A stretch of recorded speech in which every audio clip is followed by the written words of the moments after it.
Today we are playing Mad Chess. This is a closed beta. We're going to be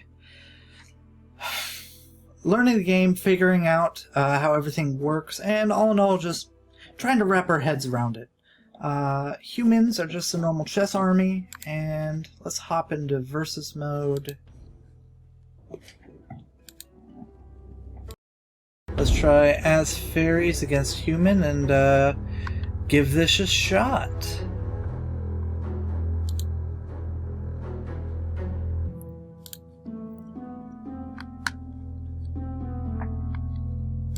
Oh, I couldn't see the play button because my camera was in the way.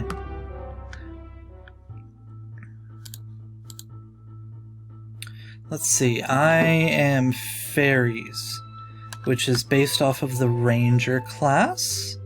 I get long-ranged attacks, boosting auras, and I'm weak to close quarter attacks.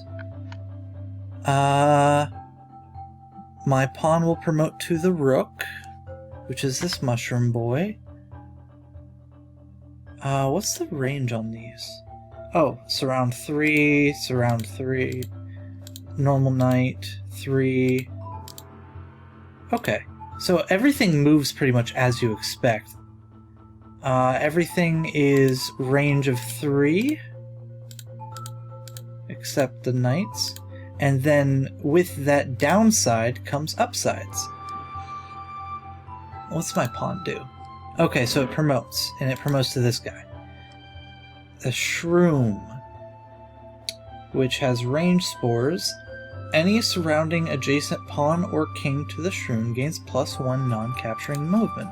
Oh, so this one goes to 3, while the middle ones go to 2. That's cool. Okay. Jump aura. Any orthogonally adjacent unit to the frog gains the ability to leap capture like checkers. Ooh! Okay. I'm liking this. I don't know why they said short range is a weakness, though.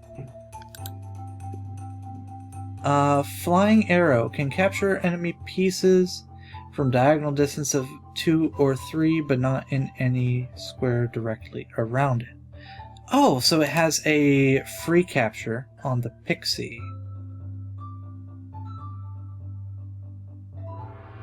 Okay. And then the wisp can capture enemy pieces from a surround distance of 2, but not any square directly around it. So again, a ranged piece.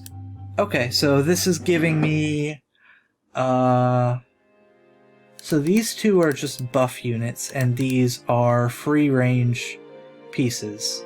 I'm fighting something with infinite range, which means my biggest worry early on is going to be bishops. But this guy actually increases range.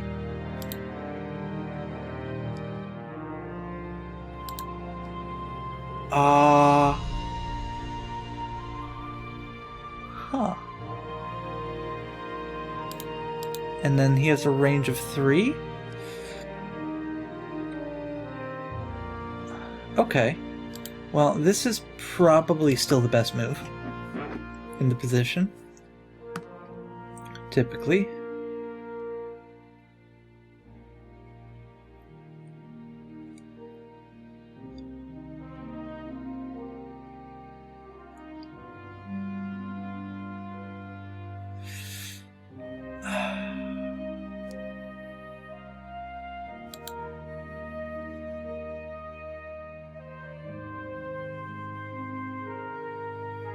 I wonder if this ignores the piece in my way.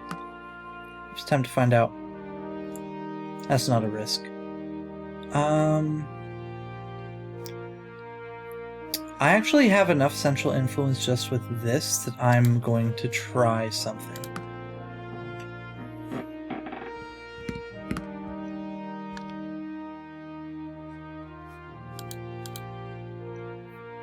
The knight just moves to support.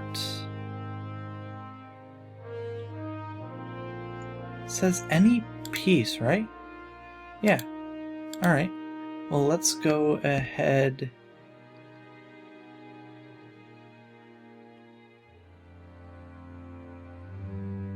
can move forward. There's a bishop there. I need my dark square bishop out. Oh, I completely missed that. Should have just done it. They missed it. Oh, my knight's not next to it. Yeah, this is fine.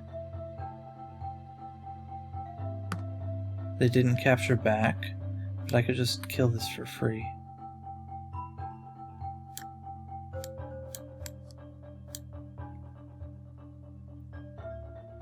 Oh!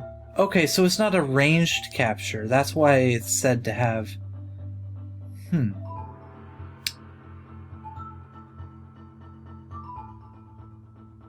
Okay, so that's not even an advantage. That's a disadvantage. So I'm supposed to be a very brawly army?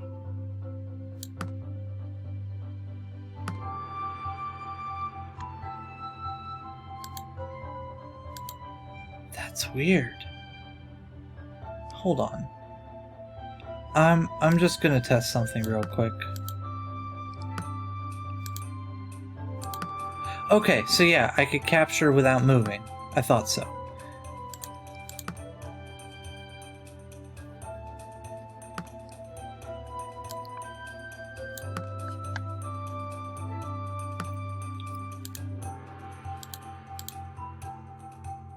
Okay, I thought I was adjacent. Orthogonally adjacent. Okay.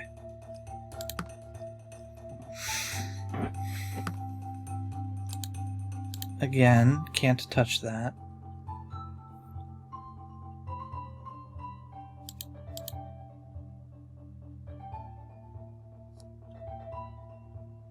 Which means I don't have a mating piece, actually. That's unfortunate. Which means my rook is really valuable as a portion of my army. Let me just take a step back and think of the value of each of these. So this piece, which buffs orthogonally adjacent units. There's a bunch of free kills, though. And the free kills give a lot of very in-depth strategy. But it's very hard for me to mate as well. But those free kill units...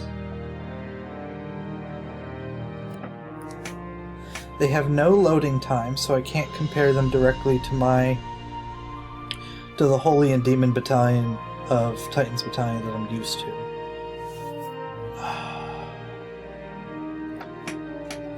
Alright, so this... the +1 range on any unit that's adjacent, period, probably means a lot.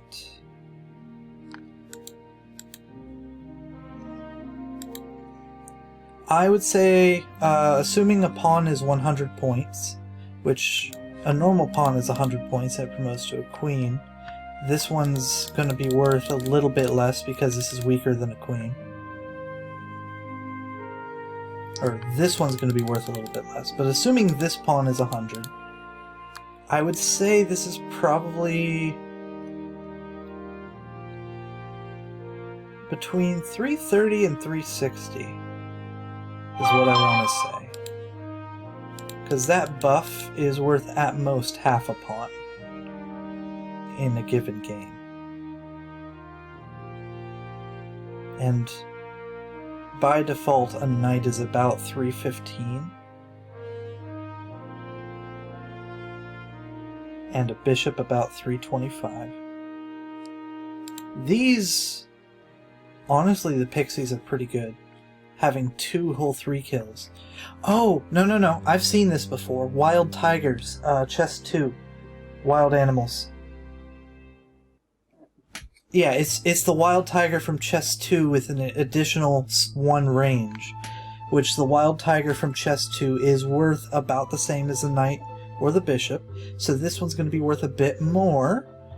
It's probably worth about 400. Maybe... Yeah. So that's a little bit stronger than a knight. That's a good deal stronger than a bishop. It's 1 additional point. This, on the other hand, is probably weaker than a normal rook. It is orthogonal lines. I'm going to say again, this one's probably worth about 400. So between these three, they actually add up about equivalent. And the pawns are a little bit less, about the same. So I'm going to say that this fairy one is probably about... Yeah, this one... Let's see, king mover without capture.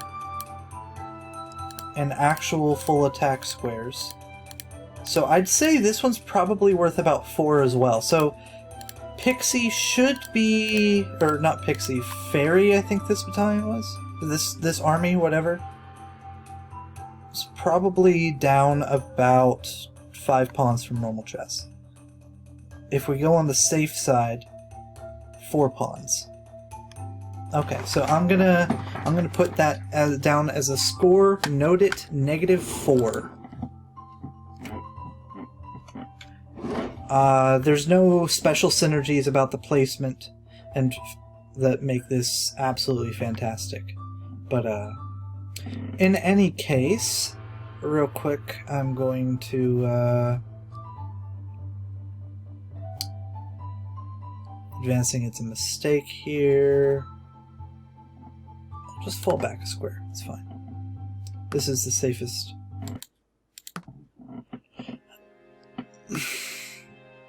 That's unintentional, you just gave me a massive... Don't give me that, dude.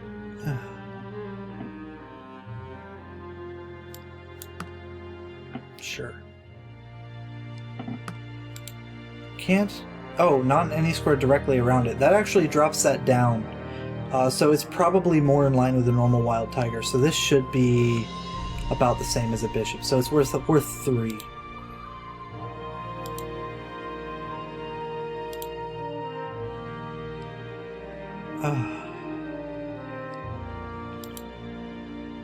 Anyways. Oh, that's check. Let's do that.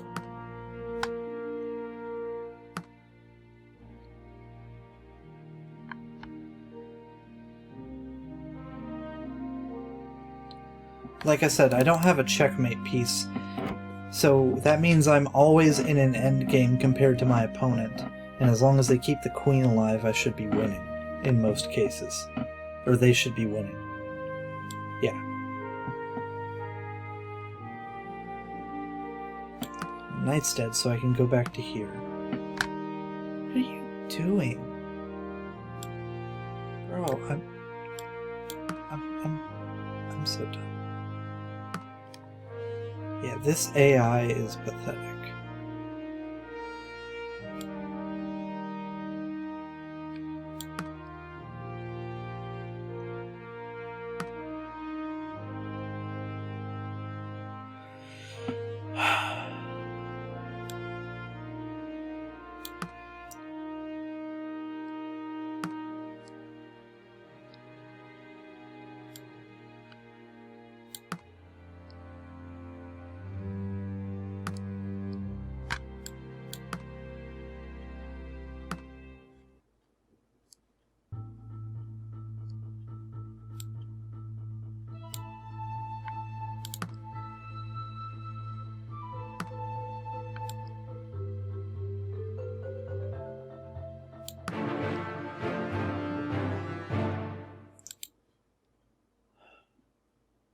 I should have just taken the mate, but free pawn's a free pawn, right? Alright, let's move on to the next one. Real quick, before we move on, I want to reevaluate the individual pieces.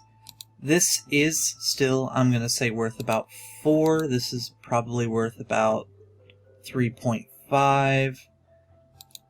So, together... These are still slightly weaker than the normal knight and rook would be. This one, I'm still going to put it on par with the bishop, maybe a little bit stronger. And that makes these honestly perfectly fine. I think the hard part with this one is the wisp, right? So let me just bring it into the middle real quick.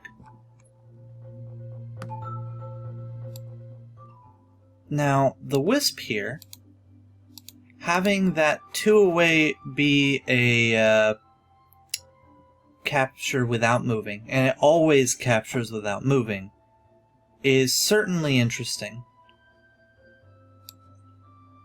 But what it does in another sense,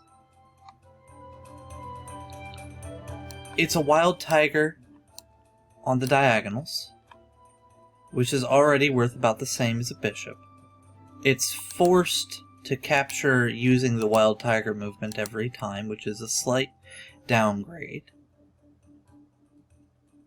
And to top that off,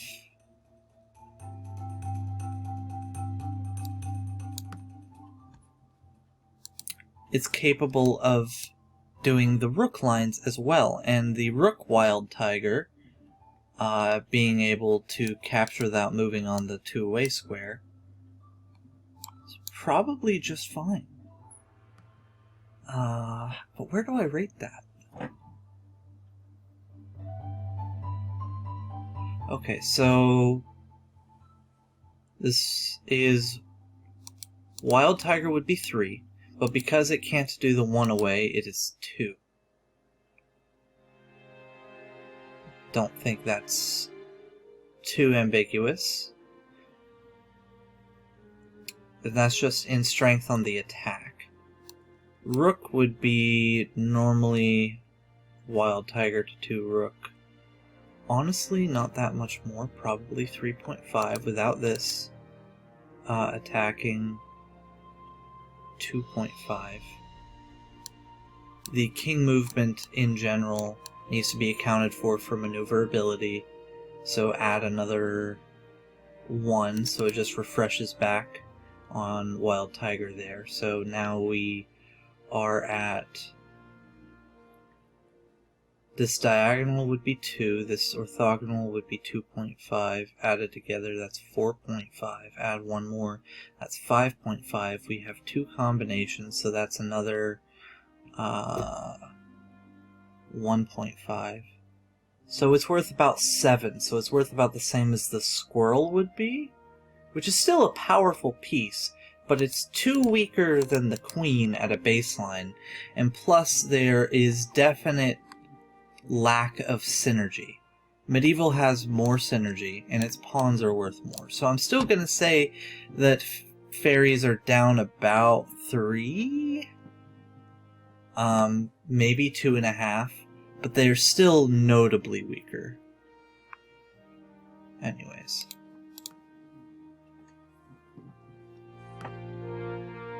I'm not even gonna bother finishing another game against this guy. The AI is pointless. Next video I'm definitely bringing in a friend. For some reason I actually have to forfeit the game, and I quote, in order to exit. And that's going to hang someone up who isn't me. Let's do another versus. I'll play as angels and figure it out. Overall, UI is pretty good. Music is okay. Slightly obnoxious how loud it is by default. Maybe set not change the volume like relative to the volume slider at all. It probably needs to just be set at like 7 or like 50 to start with, because if it's sitting right in the middle, people can go, oh, it needs to be louder, oh, it needs to be quieter on their own, based on their own sound settings and preferences. Alright, let's figure these units out. Pawns are pawns. Pawns are always pawns, and they always promote to rooks unless you're humans, and then queen. Oh yeah, I forgot to write it down. Alright, so pawns are pretty typical. Alright, judge the rook piece. Orthogonal 5. Edge teleport. Oh, wait. So that means that these two are already connected? and a range of 5 goes all the way to here. I would say that is fully equivalent to a rook. Maybe... Yeah, no, it's about the same. I would... Yeah, that's a rook. Pawns are pawns knights. Through the throne as if it were non-physical. Oh, and that's the throne. So if I move this here, this can move through it?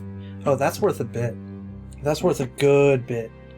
That's probably about 4 pawns.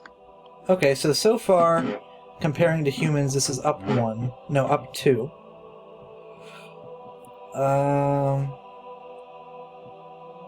What about you?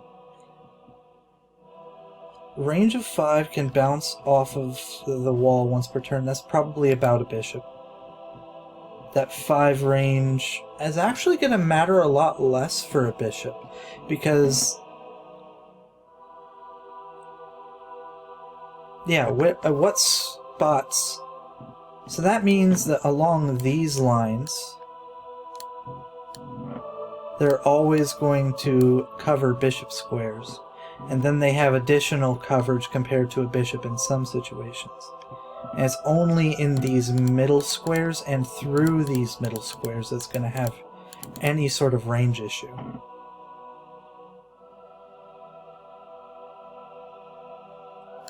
Which I'm going to highlight all these middle squares for my own reference real quick. That's also the most important portion of the board. But they can always reach it just fine. And if they're inside of it, they're not going to have any range issues anyway. It's just when they're outside it and going through it. Because if they're inside it, even in the middle, like the dead middle, they reach all the way to all corners and can even bounce off. So they might even... That might even be a little bit stronger than a normal bishop. Yeah. I'm going to say this is a little bit stronger than a normal bishop. Easily.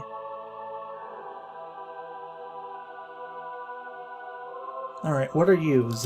Shield. What the fuck am I looking at? Shield can't attack, is invincible, and can make any friendly unit invisible on each side of its wings. Are the wings here?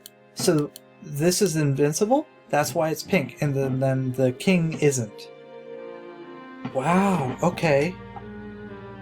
So that's Baltmayant, which is technically about a ghost, which is technically a bit less than a rook in a lot of cases.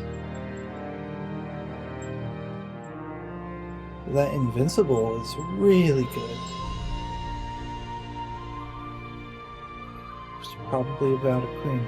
So I would say this is up about 3-ish. Yeah, up about 3-ish compared to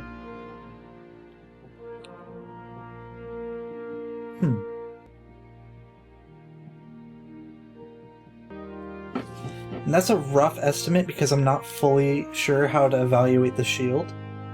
This is one that I would definitely want to feed to the engine to find out. Just replace the queen with it in an engine, probably a self-learning one, and see what the engine evaluates that at. Because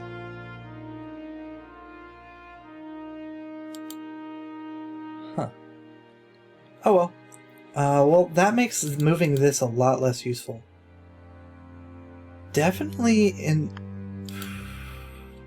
The knights are really good openers. Because I don't commit to much... it's a move. What do you think you are doing? Sure. Go on, push again. It always plays this opening, doesn't it?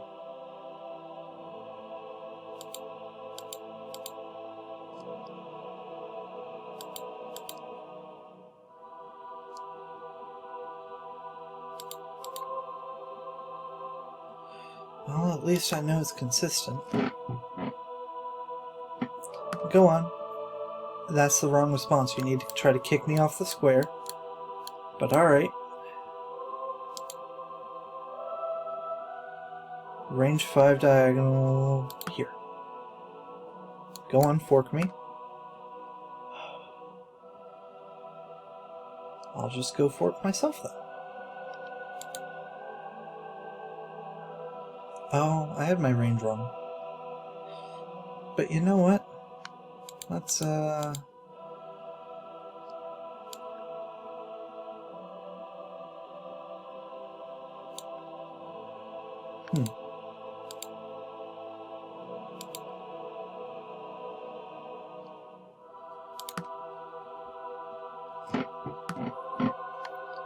Better, but still dumb. Oh, wow. I didn't see that. I should have just done it. Oh, that's beautiful. Oh. Oh. And now I can just kill the queen, but damn. You're not threatening anything. All you did was... Alright, bud. Do something. Now you're fucked. The shield's hilarious. Get out of here. Really?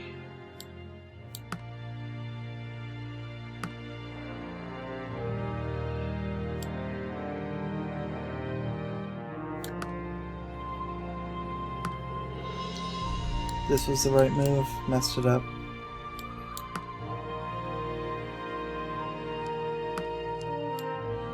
Wrong bishop?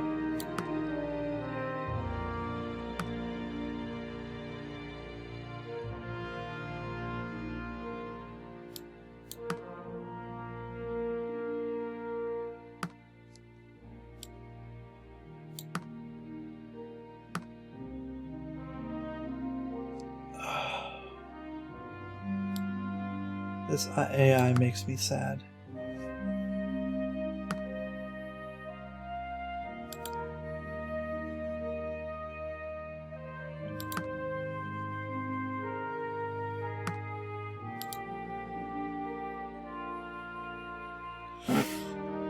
Oh.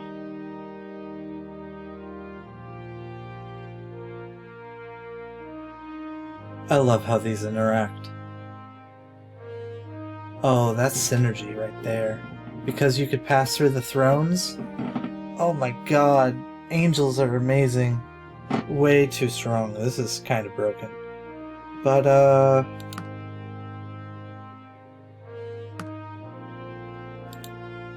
that's good news, I guess. Oh, Lord.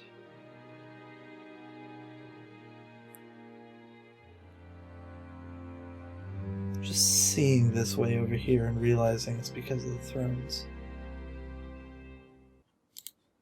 Well, let's fuck him up.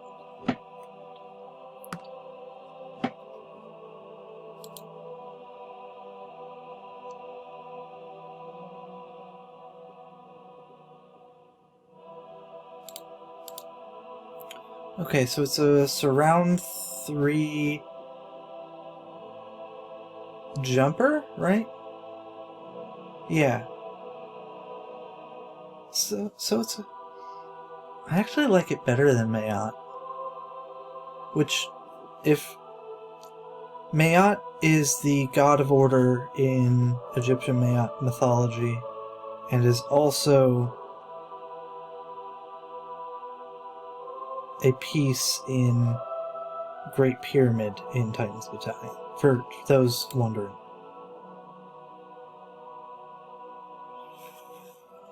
Ooh.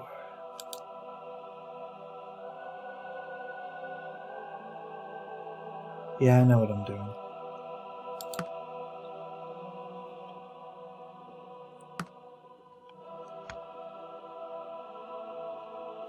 Okay.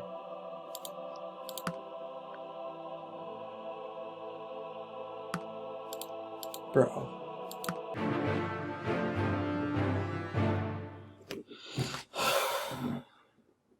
That was beautiful and kind of disgusting. If I hit menu there, does that work? Yeah, it still makes me quote-unquote forfeit. This is my third attempt, and this time I am completely muting the music. It is unreasonable how much trouble I'm having with that.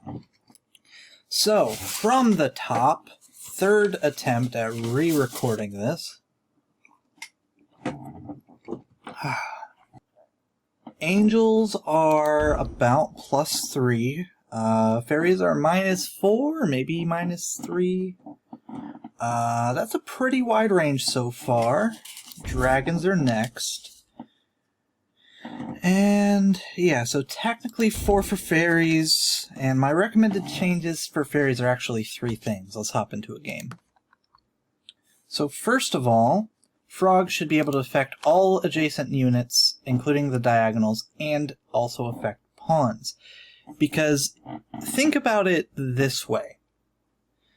The frog is your main way of giving close range to these guys, right? But giving it to pawns would actually also give you the same sort of free up trade potential that you have with these 2 pieces. So it's on brand, right? So let's say we do this opening. Our opponent is going to respond here. Now, let's say we protect that. Our opponent pushes forward.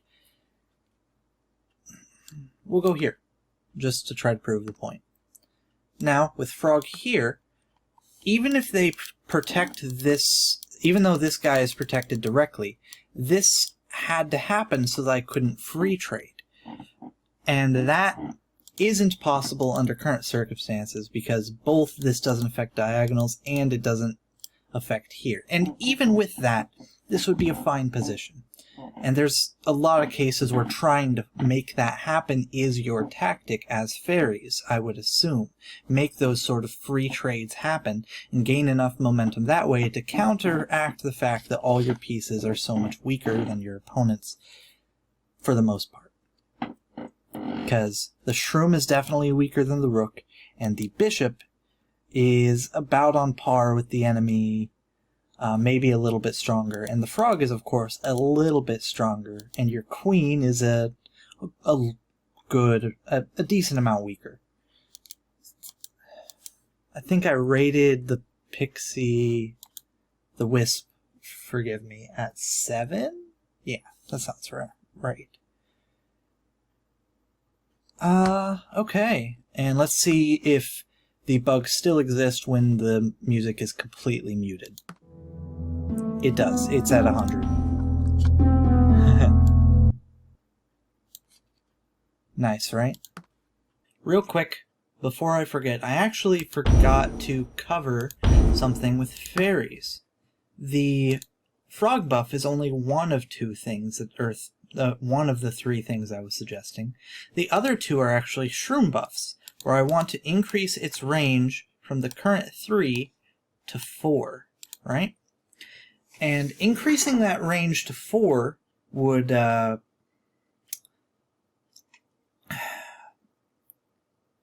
it's not too much of a difference in the piece's individual value, but because it's so short range, it's going to come up a lot in various tactics.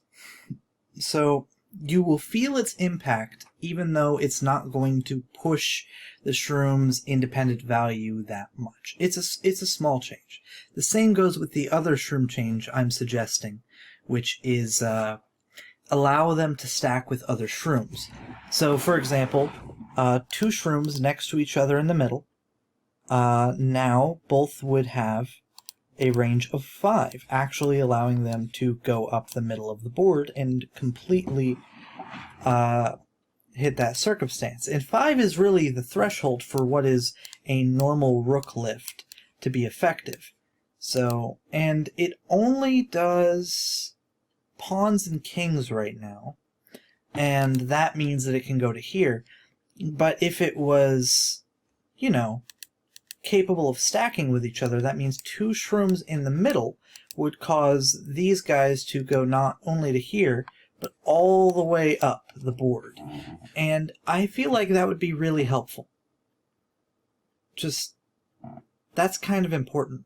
Plus, that 4 threshold helps with the connecting your shrooms. Because now, even just castling once on either side, because you're always going to hit that point, will connect your shrooms. And right now, at 3, your shrooms can't connect via the castling. So, I feel like that's kind of important. All of that really would bring the shrooms to just being reasonable. As we're about to see with the angels, basically everything is either on par or a little bit stronger than humans, while fairies are sitting here at 50-50 with 2 pieces that are technically stronger, one that's weaker, and there is no real way to buff this without breaking it. So, buff the frogs up a bit, and buff the shrooms up to at least be reasonable compared to the enemy rook. Right now, the only thing you can compare them to is enemy knights and bishops, and they're technically stronger than that, but not by much. So, it really does need to need a little bit of help. The frog change is probably enough, because it buffs the pawns so much to be able to do that. But the shrooms, they need their help too.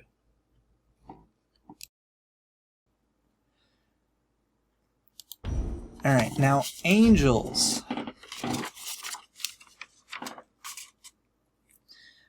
Nerfs. The bishops are a little too strong, I would say. Shield might just straight up be broken in its current form.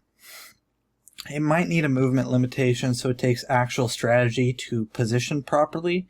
I suggest queen lines for thematic reasons, since it's supposed to be the queen piece for the battalion, or the army, excuse me. I've made that mistake every time I've recorded this. And that also makes it, require legitimate strategy to plan to get to the square you need. Not much. A queen doesn't take much to reposition anywhere on the board, but it's still better than this non-strategic catch-all where the shield is perfect at what it does within this area. I see a lot of really suffocating close lines with the shield, and just to demonstrate, let's say that I want my shield here and my throne here, so that I am threatening to fork these two. And then if my opponent opens up either of these two, and my throne isn't under threat otherwise, my shield can jump into one of those 2 squares from there and set up a guarantee on that sort of thing happening even though the queen's here, right? So already the shield is potentially gaining a free rook in material, not mentioning the fact that the synergy between the shield and the throne is such that it's a one-way. If the throne is here and the shield is here, my judge can go right up Main Street, and my bishop can go right through off the wall and here. And the judge, despite my earlier assessment, is actually a little bit stronger than the rook, because if you perform a rook lift with a closed-off center position, you're going to be able to still reach the other side of the board if you want or need to. And this line plays out the same way every time, because the AI is deterministic. It shouldn't be, because that removes any chance of variation. Even if it's just like randomly selecting from like 3 different algorithm possibilities, it would still be better than the way it currently is. So what I'm going to do is I will push here, my opponent will push here. I'm going to assume in my play that I can ignore everything my opponent does, so I'm moving this here just to be able to protect this pawn in case they did something a little bit more aggressive than protecting their own. Now I push forward because that was my range limitation, and now my next goal is to get the throne here. So develop into the center. I believe it's bishop, yeah. And then throne here. Now I have the outpost I was talking about last game. And now I'm just going to set up so that my zealot can come in. I want maximum board coverage, so I'm going to move my zealot here. Now I'm threatening this square. My opponent castles to sort of try to stop me. And then I respond by reinforcing the throne if I want to move my shield for some reason. Rook lift, and my opponent's going to move the queen in because they're really dumb. And I'm not actually going to take the free queen, I'm going to go here. Because this is much faster for the game's purposes of mating. My opponent thinks they can kill the bishop because the AI sucks at this. And I'm just going to check. And my judge is protected by the zealot even if the shield moves, so I'm just going to block my opponent from being able to reach me and protect this square, checkmate. So it was dynamic. All of those pieces used their strengths and synergies together in a really oppressive way. Even against a human, that line probably just wins. It might be forced even. But the shield, because I can get it out so quickly and can move anywhere I need it to, can do too much. Because, for example, I can't make this play because the bishop and pawn are in the way. So I would actually have to legitimately plan, how am I getting my shield to this position to set up for the mate? And this bishop response would have actually been able to potentially do something. Sure, I could just check again and move them back, and then there's all sorts of things going on here, but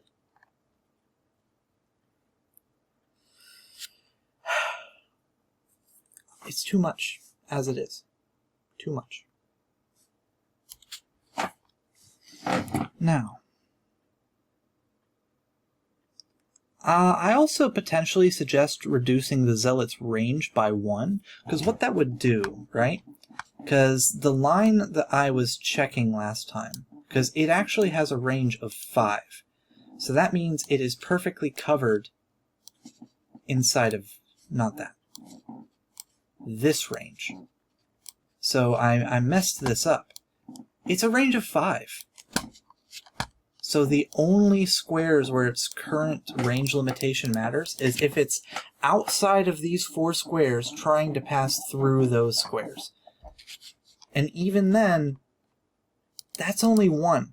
So the only squares it can't reach on the board is if the zealot is in one of these squares in the corner and trying to reach the opposite corner.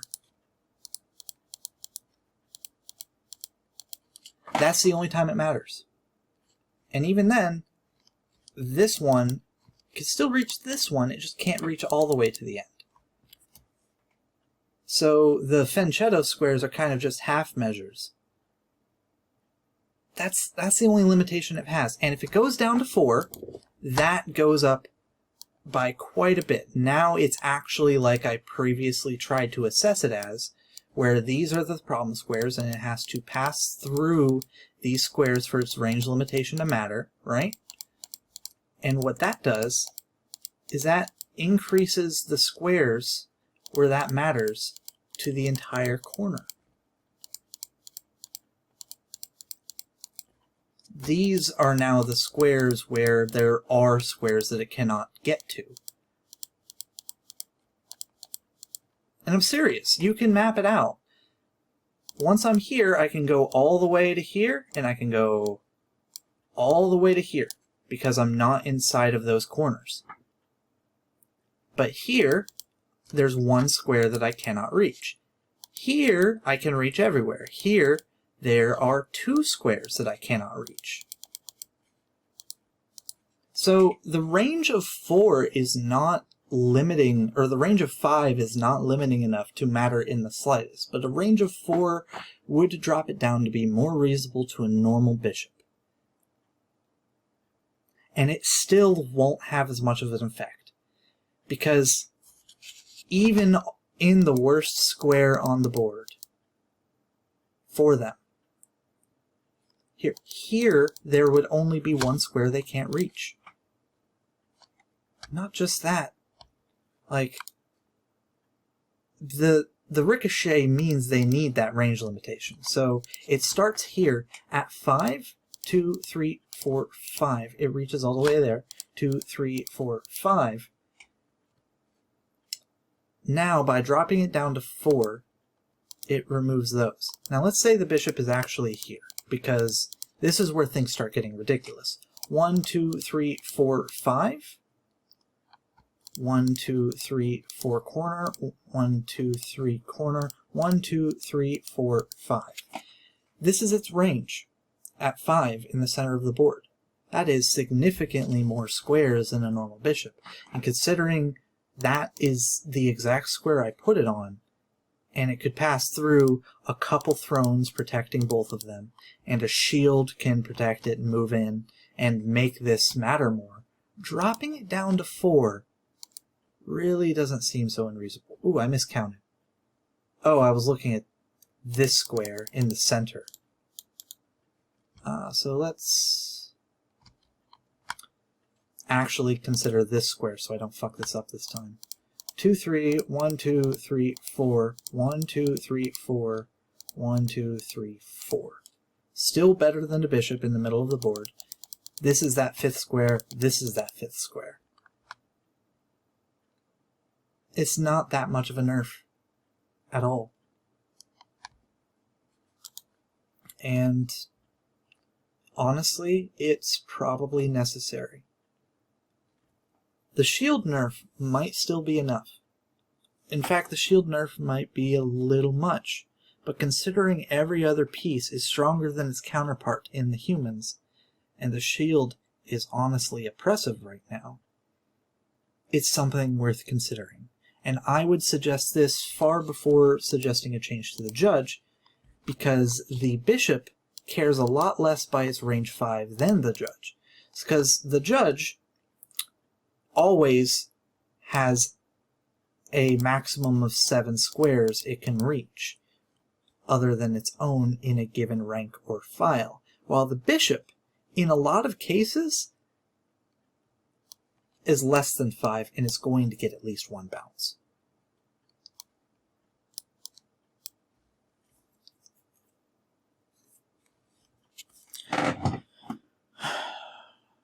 Yeah.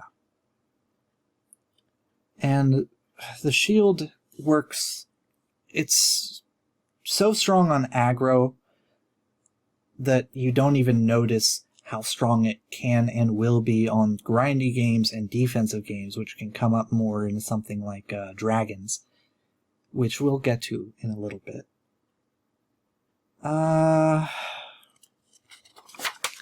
Shield having access to that many squares is too much. Alright, dragons. Let's take a look at dragons. Oh, 3 of my pawns are different. What in the world? Oh, these are heads. Acts like a pawn, but cannot move 2 squares on the first move. Okay. What do heads promote to? Hold on. Hydra.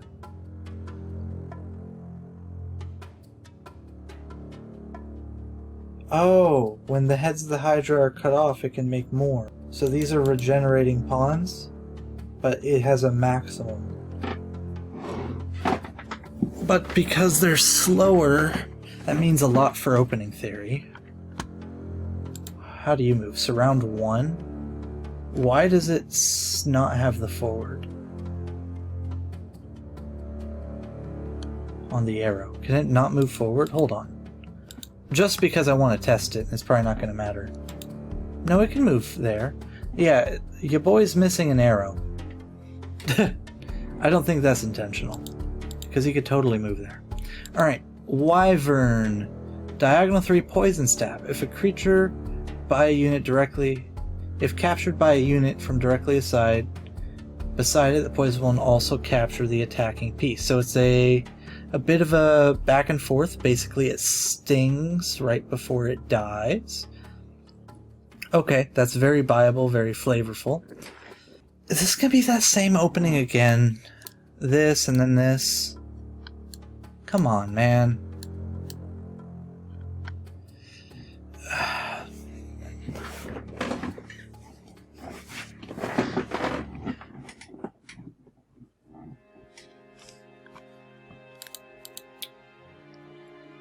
Just because I'm still trying to evaluate the Hydra I'm gonna kill off one of these. And... Oh! Oh no! What? It just... That's why head. Oh god. Okay, it's limited to only a single square. So we're not gonna have crazy check loops. It only moves one square at a time. It's very slow. Oh, but it's a summoner. Not only that, but it's a full summoner. How do we evaluate Ka?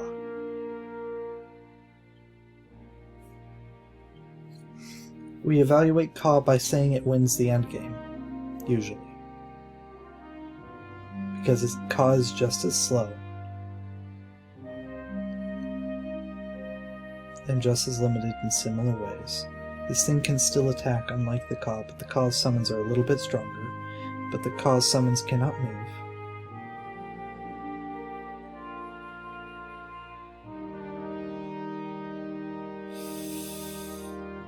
It costs it nothing, it has no limit.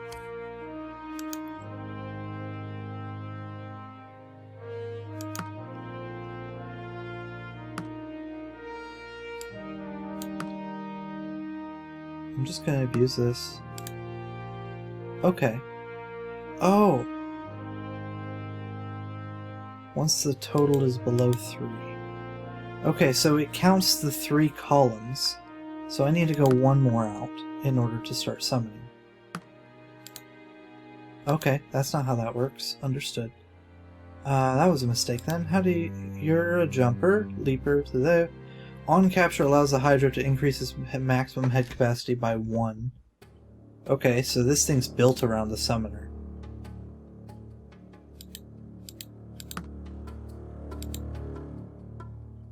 Why was I able to summon? Because I thought it was 3. Not 4. That might not be intentional. Poison stab. This is going to just be worth a night. And then that its other ability is going to contribute to the Hydra's total. Egg. Orthogonal 3. Snake hatch. On capture, the egg hatches a snake on the square directly behind it if available. Which means you can block it. What's a snake do, damn it? Okay. One moment. I'm gonna have to figure this out. Sure. What do I want to kill this with? Probably the Hydra.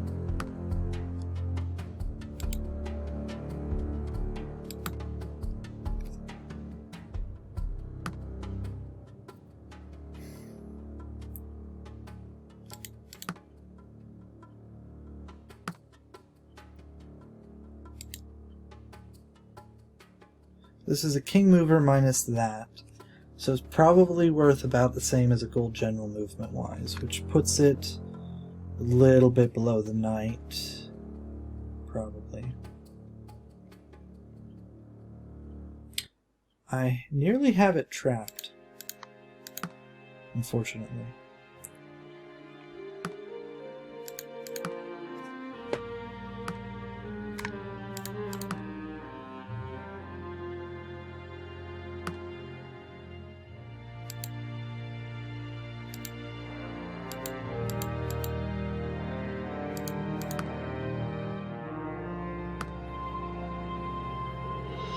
Just kill my damn thing.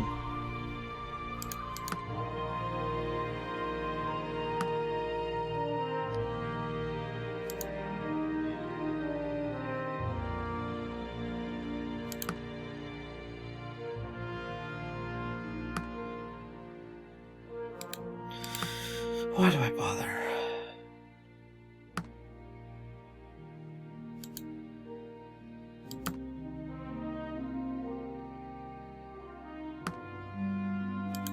Kill it, please.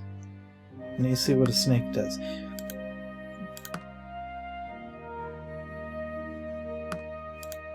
I will make you kill this.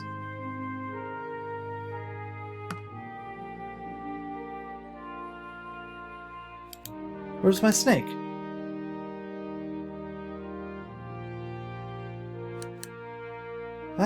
That sucks. What the hell?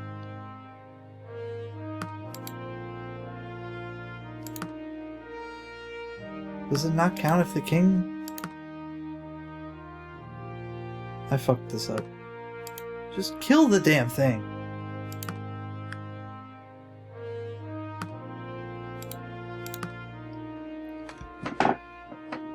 I'm going to make it to where this is literally your only possible move. Is to make my thing hatch. Prepare.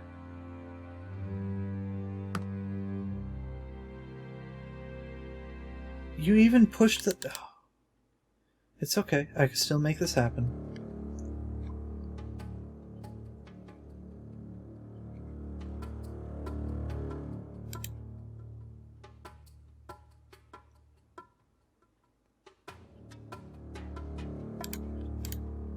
Come on.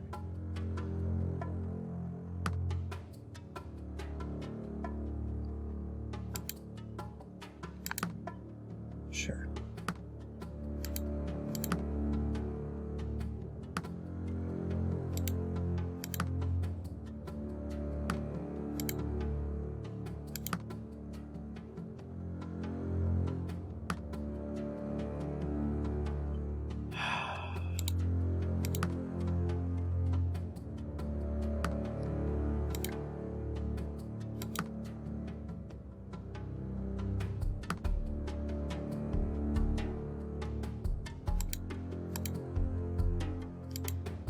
Still doesn't make sense that I was able to get a fourth one.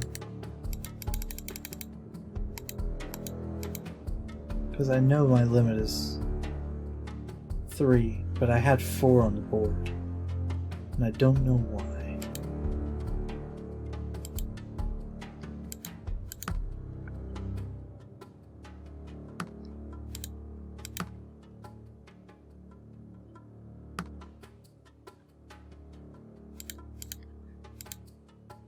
Oh, okay. I thought it was back here.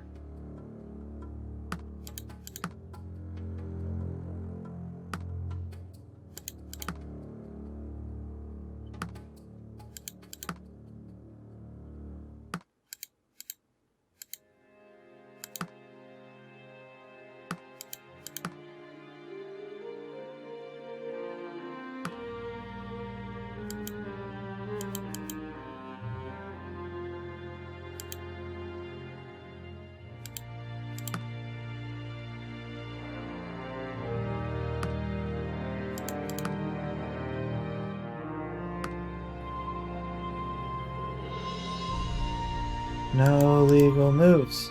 No legal moves.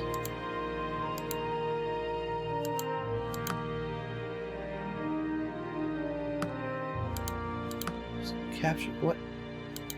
Oh, does it not promote at all? It's just stuck here?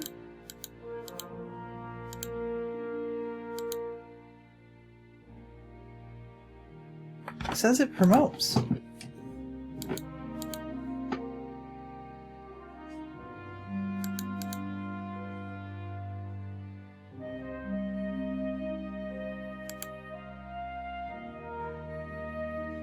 Oh, does it promote to a Hydra, but my current Hydra has to die?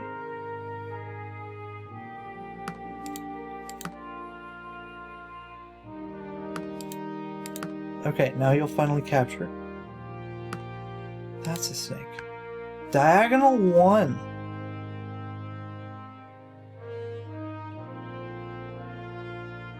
Classically, that's worth... slightly less than a pawn, but not notably less. Okay, so we have rook to 3 with snake hatch. Snake hatch is an additional, let's say 1. Rook to 3 is worth about 4, so arguably this is worth about a rook, but in a very slow way, so maybe a little bit less. Okay, bit less than a rook. Bit x2. Let's say that's -1. This guy doesn't do much. That's actually really legitimate. 3 range bishop is still reasonable and still does all the bishop things you need to. I would say it's probably worth the same. Same. All the pawns are technically worth about the same, because these don't really contribute or change that much. It's more opening theory issue. It's probably a little bit less because of that, but everything else is tied to the Hydra, which I'm going to assume needs to die before this guy can promote, and when this dies it will promote. Okay, so that didn't work. It becomes a snake. Why couldn't this guy promote? That doesn't make sense.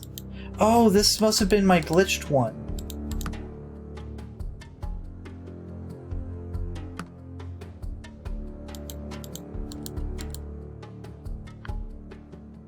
Okay.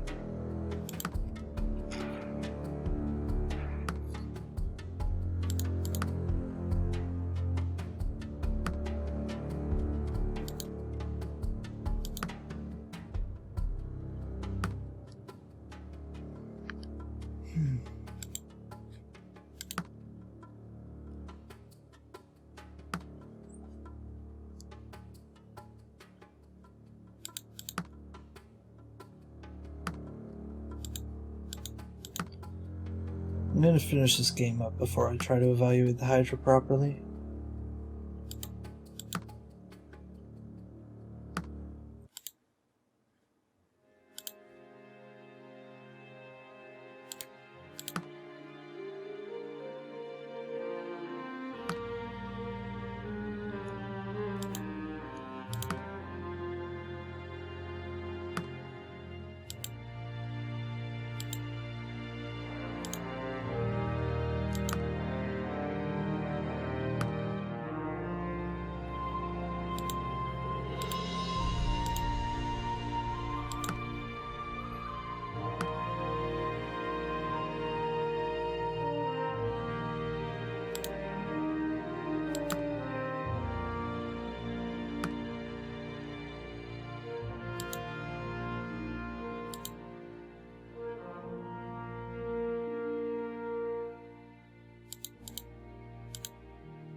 Hydra. How much is the Hydra worth?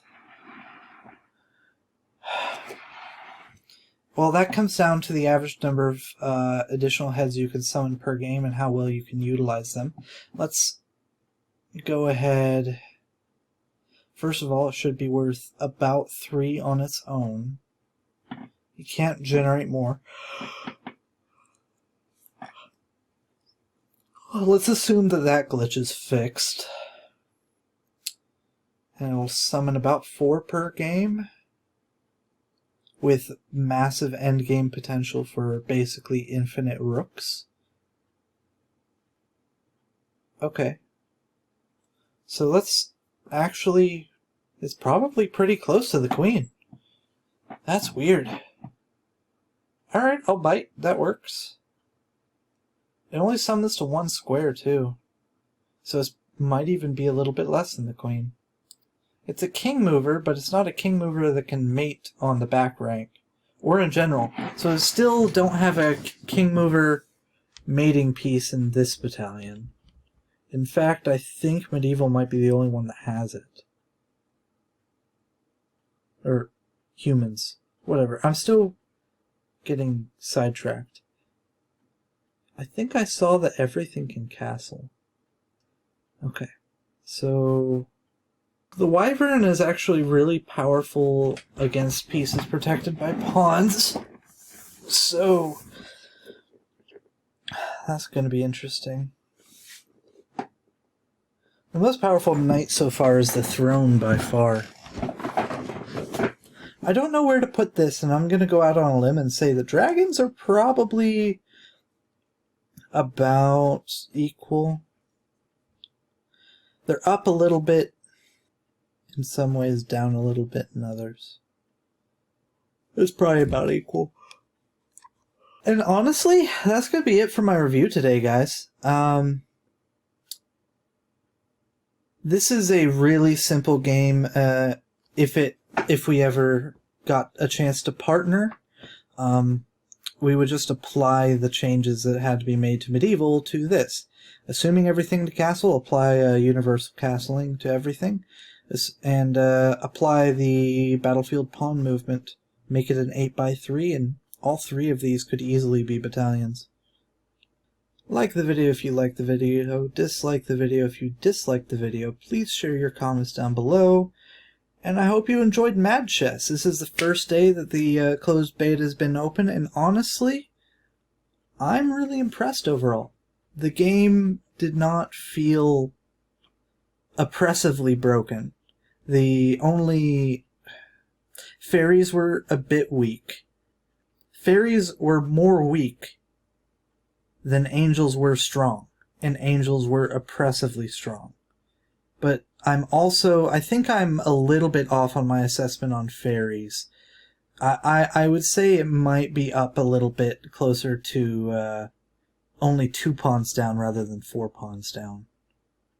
But still, they're up there. This is actually the most balanced one that I've played yet. It's weird because, you know, there's just 4 rooks chilling on the board right now. So that was part 1 of my initial reaction to Mad Chess. I'm actually going to... Editing this video was a pain, and I have an hour of footage here, so I'm going to be doing 3 separate videos on the last 3 that I haven't reviewed yet. Please subscribe if you want to continue to get updates from me about this game and others. I play pretty much exclusively chess-based games right now, and I review them and put everything up. I have my own project in the background. About half of my videos are probably going to be about that. Let's see how this goes.